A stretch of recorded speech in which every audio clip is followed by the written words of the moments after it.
Hi, friends. So you've probably seen this clip I'm going to show by Tulsi Gabbard. Now, I'm just going to preface this with this is not an endorsement of Tulsi Gabbard. This is simply sharing something that I saw on her website, which is where she was talking to, or rather, an Afghan-American woman was expressing her terrible frustration and dismay about the dreadful wars that were happening in their name, in the people's name, and then she sort of went to a question which wasn't really answered in some ways by Tulsi Gabbard, but it was a question about what is Tulsi Gabbard going to do when, basically, she didn't put it this way, but what is Tulsi Gabbard going to do when there's so much opposition in the Democratic Party, and when, basically when the Democratic Party, the DNC, I'm assuming this is what she implied in this, that the DNC is going to try and rig the primary again against either Bernie Sanders or Tulsi Gabbard. And maybe by that stage, Bernie Sanders might actually be ahead, and then he picks Tulsi Gabbard as a VP, and so basically it's a sabotage of both of them. I'm probably reading far too much into that question that woman said, but I'm actually I would like to know what Tulsi Gabbard and Bernie Sanders are going to do when the DNC does that to them again, because Bernie Sanders, the primary was stolen in 2016 by the DNC. They admitted it in a lawsuit that they have the right to pick whomever they want in back rooms smoking cigars. So really, what is the point in some ways of anybody voting in the primaries if they're going to decide, like, for example, if they're going to decide if Joe Biden is their Democratic nominee or Kamala Harris is their Democratic nominee, either one. It probably will be Kamala Harris, but maybe not. It could be Joe Biden, the neoliberal warmongering Joe Biden. So that is a real question that I don't see anybody asking her, Tulsi Gabbard or Bernie Sanders. I did see Fox News ask Bernie Sanders something like that. I think they were fairly straightforward when they asked him, what are you going to do if the DNC, steals a primary against you? And by the way, Bernie Sanders did not challenge, despite people pushing him to challenge in 2016 the stealing of the primary from him. He did not challenge it, which is really unfortunate. And then what was more unfortunate is he endorsed the warmonger Hillary Clinton. So, this is his last chance, and if he goes and does that again, well, that would be extremely unfortunate. Now, I'm not endorsing Bernie Sanders or Tulsi Gabbard. They have problematic... Tulsi Gabbard is flying under the radar about Israel, and no one is pushing her on that. I think that's unfortunate because that's no small potatoes, a genocide of Palestinians, and also that the U.S. gives $10.5 million worth of military assistance every day to Israel. So they wouldn't, and also AIPAC dictates foreign policy to Congress people. So I don't think that that's anything that's small. It's as important as all these imperialist wars that Tulsi Gabbard says that she's against. She's for a drone program. I think that's incredibly problematic because drones kill more civilians than they do these so-called insurgents, and so forth. So it's all, for me, their foreign policy is problematic, and also that Tulsi Gabbard flies under the radar about Israel and no one is pushing her on that. That's unfortunate. But anyway, I'm just playing this particular segment about this Afghan-American woman who gets very upset about these imperialist wars because it's rare to even see anybody bring that up. Everybody's always focused on domestic policies and on Medicare for all and everything, and I can understand why when you live in a country that is probably the only Western country that is disgraceful at looking after their own people, that has an inverted totalitarian state, basically, as Chris Hedges calls it, or rather Sheldon Wolin originally called it. So I can understand why people focus on domestic things, but I mean, the absolute appalling things that are going on, by the U.S. empire, including this recent thing with Venezuela. And by the way, something that the mainstream media is completely ignoring is that 40,000 Venezuelans have died due to crippling U.S. economic sanctions. That is something that no mainstream media is talking about, and that is so appalling. I've got to find a new description. I always call things appalling when it comes to U.S. empire because they are. I've got to find some new adjectives, but really and truly, it's so appalling. 40,000 and not a mention from the mainstream media.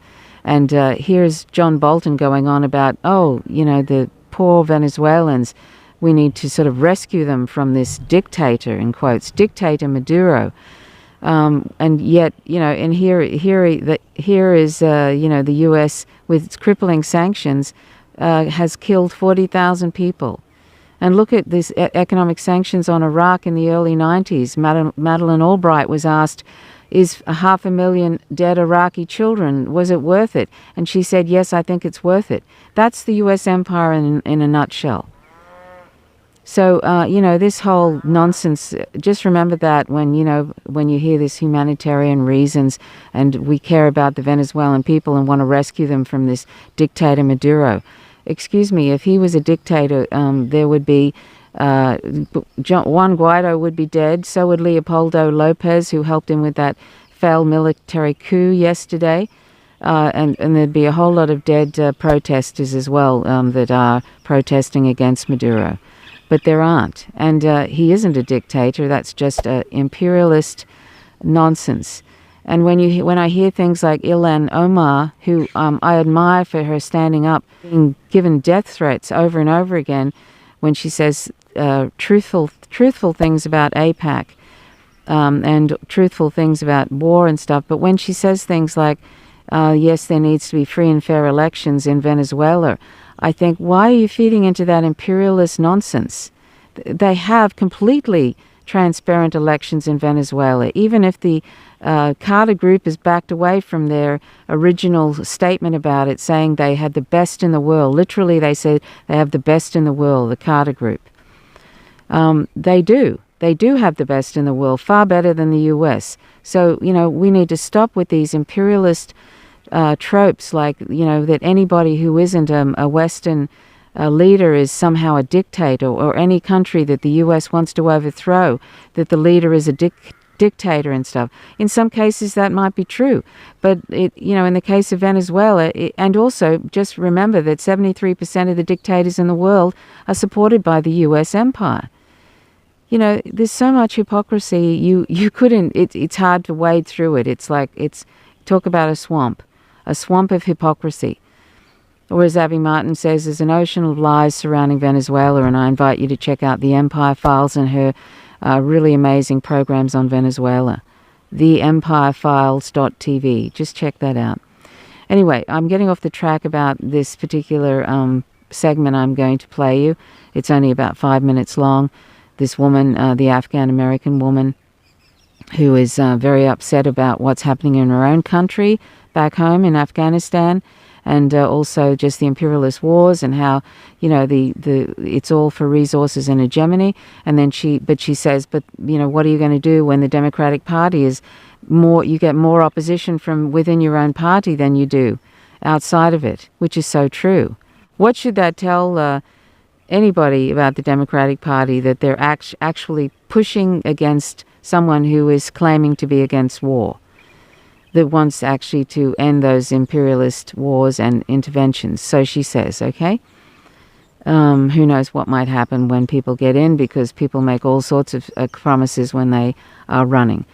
But that's a good question, and that should be a question that anybody who is supporting either those candidates, Bernie Sanders or Tulsi Gabbard, should be actually looking into, pushing on them right now to say, what steps are you going to take, Tulsi Gabbard and Bernie Sanders, when the Democratic Party, the DNC, during the primary, steals the primary vote from you.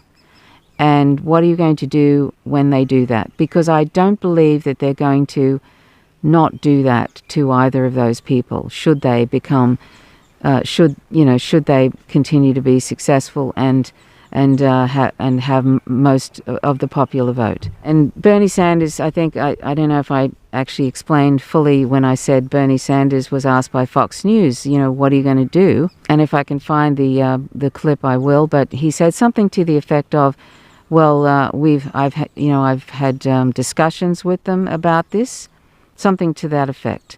He said, I've had discussions about this with them, and something to the effect of they're not going to be doing that. The fact that he even has to have discussions with the Democratic Party about not rigging the election for him again.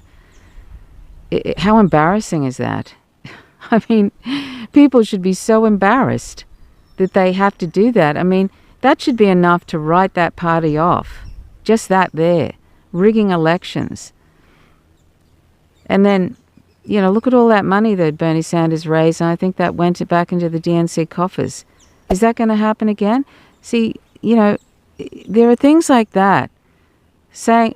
Holding them accountable right now for what they're going to do if that happens. I agree with Tulsi Gabbard when she says it's up to us, the public. And, it's about it. I think, she was sort of implying it's a grassroots movement. Yes, I really believe, I actually think there is no leader that can actually save us from U.S. empire at this point. I don't think there's any leader. The only way we're going to save ourselves is with ourselves, by ourselves, and breaking the machine, as Chris Hedges said, in non-violent ways, but breaking the machine. People are going to vote, so... But the thing is, I don't think she really answered the question, and people need to push her on that. People need to push her on two things as far as I'm concerned. This is my personal opinion. They need to push her on how she keeps saying that there's targeted drone programs, and that, you have only use it in specific cases. That's not good enough. There's lots of civilians killed, and who are you actually killing? Without any trials or anything from the sky. War is a crime. Specific instances of criminal activity, it's all part of just the whole thing. War is a crime. If war is a crime, and if people actually paid more, if they spent a lot of money for diplomacy, having diplomats going around instead of, and stop meddling in others' countries, there wouldn't be so much violence, would there? There's meddling everywhere, and I've showed you that meme that I've showed with all the countries that the US is either tried to overthrow or has successfully overthrown. And I put Venezuela in that. I actually had Venezuela without an asterisk because I knew that they wouldn't be successful so far anyway. But I'm sure they're going to keep going with that. But anyway, the second thing, the first thing is push her on the drone program, Tulsi Gabbard. The second thing is push her, this is probably for me the most important thing, push her on, be really specific about Israel and say, if you became president of the United States or you're vice president or whatever, would you address the Israel lobby that is actually influencing foreign policy overseas, and it's having a tremendous effect on the push to have a war with Iran? But, would you address that AIPAC lobbying that's going on? And it's going on worldwide. It's happening here in Australia too, the Israel lobby. So that's another one that's really important because of Israel's influence on foreign policy. Talk about other governments countries meddling in foreign policy. Israel is the one. Okay. The other thing about Israel, of course, is the $10.5 million a day. I'm talking about military aid, not actual dollars, since Israel is a sovereign economy. But I'm talking about the military support, the $10.5 million a day of military weapons and so forth. They have a big stockpile of weapons in Israel that the U.S. says they're leaving there, sort of like a stockpile, like a little stockpile of, not a little one, a big stockpile of weapons and military gear and stuff in Israel, and they can use it as well, So there's a lot of military support there because Israel is a partner in crime with the manage chaos in the Middle East. They're partners in crime along with Saudi Arabia. So there's literally the axis of evil, the US empire, Saudi Arabia, that brutal monarchy, and apartheid Israel. So anyway, people need to push Tulsi Gabbard on that. Be really specific about those things. Is she going to support that ongoing $10.5 million in military aid, etc., and other sorts of support every day to Israel, and also about AIPAC? Because she's flying under the radar, and if you watch the 2015 speech she gave to the Christians United for Israel, which is a really right-wing fascist Christian group, where she pledges complete support to Israel and all of that, watch that and ask her, has she turned about on that? Is she rejected that position she had in 2015? There's only like three or so years ago she had that position. Watch that. Just check on YouTube, and you can see that speech she gave. She even calls it a battle of ideologies, and that sort of makes me wonder about her position on Muslims and stuff. It's not that there are Christians and Muslims or Palestinians, but it's all sort of, people need to push her on that. She's flying under the radar, and I'm sorry if people get upset with any sort of critique of Tulsi Gabbard or Bernie Sanders or anybody who they, but we have to stop looking at these people like they're some sort of kind of semi-gods or something, that they're, we have to stop putting people on pedestals. They're politicians. They're actually supposed to be public servants. They're not supposed to be people that the public are afraid to question. People have to stop sort of treating them this way. They're politicians. They're supposed to be public servants. They're not supposed to be our leaders. They're not supposed to be oligarchs. They're not supposed to be rulers. And people are supposed to hold their feet to the fire. They're not going to become more ethical once they get into office. That doesn't happen. Politicians don't become more ethical when they get into office. So if you don't push them now, you can forget about it.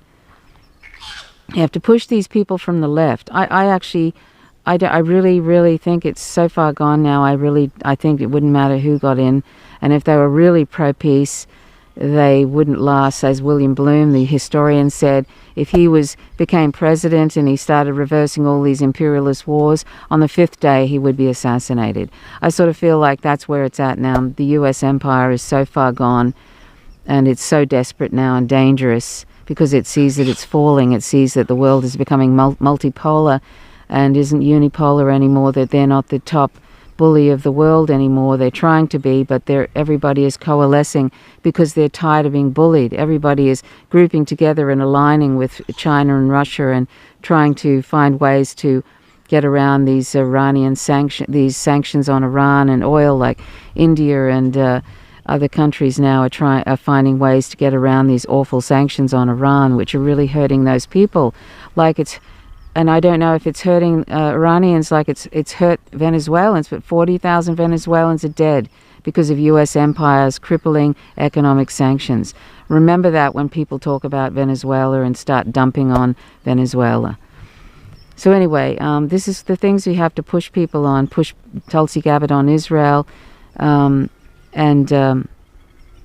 push Tulsi Gabbard and Bernie Sanders on what exact steps they're going to take when the DNC steals the primary from them. Because the DNC and the Democratic Party, that warmongering, awful party, neoliberal party that doesn't care about the people, they would rather lose I believe they'd actually rather lose to Trump than have any kind of remote progressive in a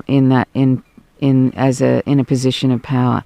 They've proven that they'd rather lose to a GOP candidate in these various state-run things than they would having a progressive in. So that tells you a lot, all you need to know really about the Democratic Party. So, you can guarantee they're going to try and steal the primary from Tulsi Gabbard and or Bernie Sanders. They're going to do that. So you have to push them on what they're going to do, what exact steps they're going to do. Because if they don't have any plan, that means they might just sort of relent once again. Bernie Sanders will say, okay, and just start promoting whatever awful candidate they have, if it's Joe Biden or Kamala Harris. you know? So prepare to be incredibly disappointed if you haven't got an answer from those two about what exact things they're going to do when the DNC steals the primary from them again. I'm sorry, I just sort of feel like, it's like not having a second parachute when you jump out of a plane. If you haven't got a plan, if you haven't pushed them on it, what plan they're going, what actions they're going to take when the Democratic Party do them over. It's like not having a second parachute in a way. It's not like not even having a first parachute, really. It doesn't matter how popular Bernie Sanders or Tulsi Gabbard is if they're going to steal the primary, is there? Anyway, that's really all I was going to say, but I was so glad to see somebody from the public actually talking about these imperialist wars that make other countries suffer for resources and hegemony. And it's sad that it had to be an Afghan American who was doing that. I would like to see everybody sort of talking about that to Bernie Sanders, to every candidate that's running anywhere, and including state, whoever is in Congress. People should be pushing them over and over and over again, not focusing just on domestic policies. There are people's lives at stake in these imperialist wars. There's 1 million dead Iraqis now, over 1 million dead, from that war on lies. The weapons of mass destruction didn't exist, and George W. Bush knew it. So did Colin Powell. And now 1 million Iraqis are dead, and they've destroyed that country. It'll probably never recover. These are really serious things. So we have to care about what happens with these imperialist wars. There's no anti-war movement to speak of in my own country, in Australia. There's hardly anybody sticking up for Julian Assange. Today, there's an extradition, a court about his extradition. There was a good protest last night at his court hearing about his bail jumping, so-called jumping bail, and he explained why he did that. But they actually gave him 50 weeks, which is, it's sort of like, it's 2 weeks short of the maximum sentence, which doesn't bode well. It means that that particular judge was very biased. Is sort of, if this is what's going to happen when it comes to his extradition, the court about his extradition to the US, that's really, really frightening. And this is in the UK. So that extradition, that court about his extradition is coming up today in the UK. So keep an eye out on that, but it doesn't look good, because they give him 50 weeks in that Belmarsh prison, which is an awful prison. And there was some guy who killed somebody in his speedboat, and he got 6 months. He didn't turn up. He didn't turn up to court, but he got 6 months. That's somebody who killed somebody, manslaughter, in a speedboat, and Julian Assange gets 50 weeks.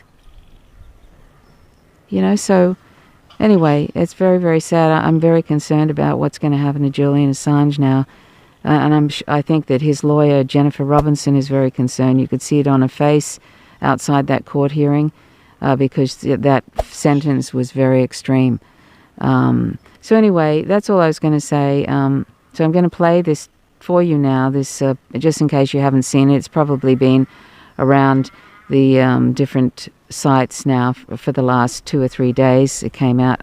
I was going to do a video on this about a couple of days ago, but then this whole failed coup happened in Venezuela, and I got sidetracked. But anyway, so I hope that people will push these candidates on what they're going to do when the primary is stolen from them.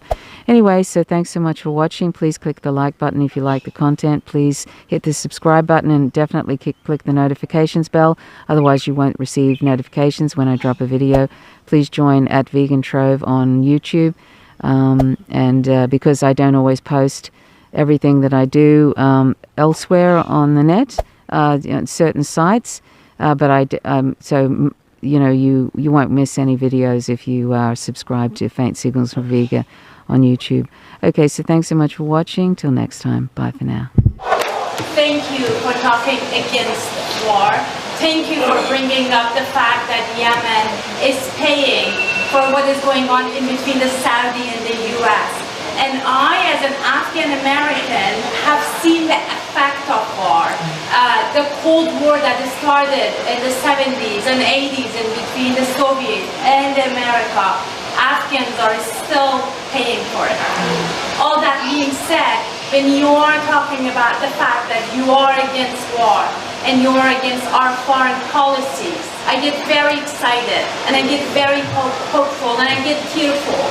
But I also feel very hopeless.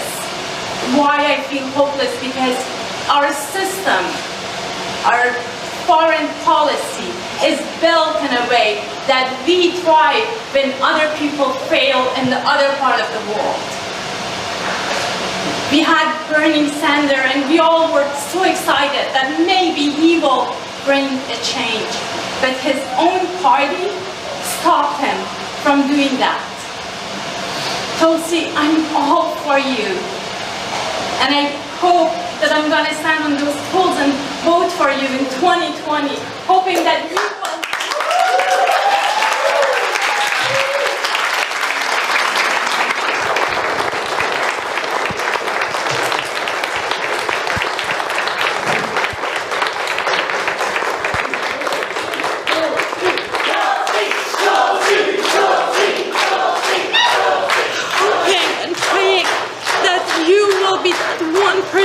Who will make the change, who will bring the change, who will be the voice for the voiceless, who will be the person who can say that the war that we start here, the billions of dollars that we are spending on this war can go to our addicts, to the mental health, to our healthcare here in the States.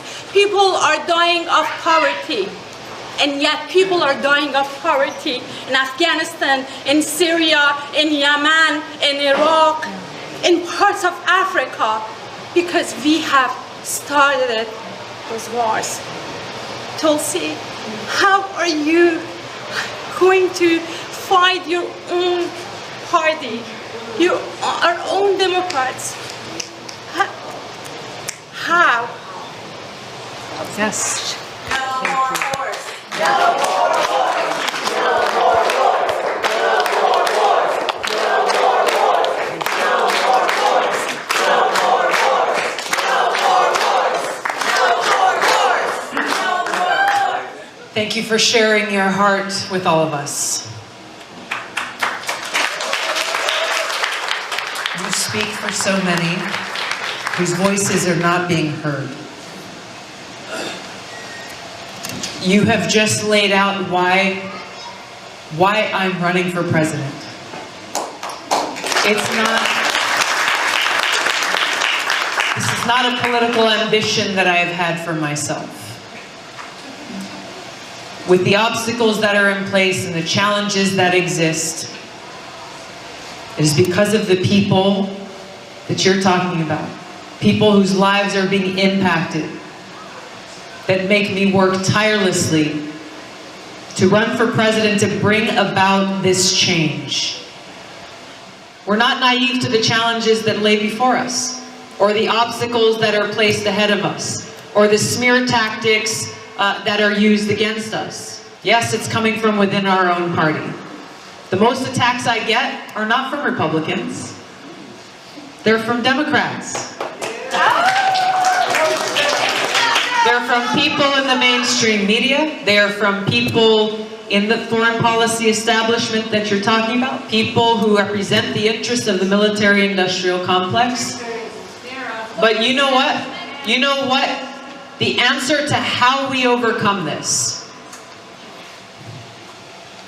it's us. It's we the people. The stronger they come, the stronger we respond.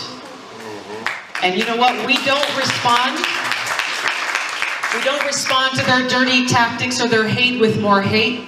We respond with strength and love and our message of peace and humanity.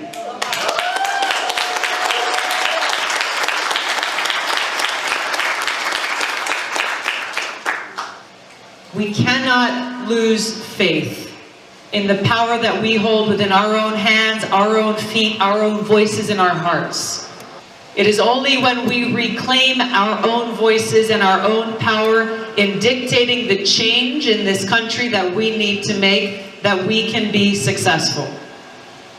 People will get into a lot of conversations about political tactics and how do we win this race and who's going to beat Donald Trump. Bluntly, I might get in trouble for saying this, what does it matter if we beat Donald Trump if we end up with someone who will perpetuate the very same crony capitalist policies, corporate policies, and waging more of these costly wars? This is why I'm running for president. This is not a joke. This is not for fun. This is not about me. It's about all of us. It's about our future. Making sure that we have one. I ask for all of your support. I ask you to stand shoulder to shoulder with me in this movement for peace abroad, peace at home, so that we can fight for that path towards a bright future with opportunity and justice, equality, and respect for all.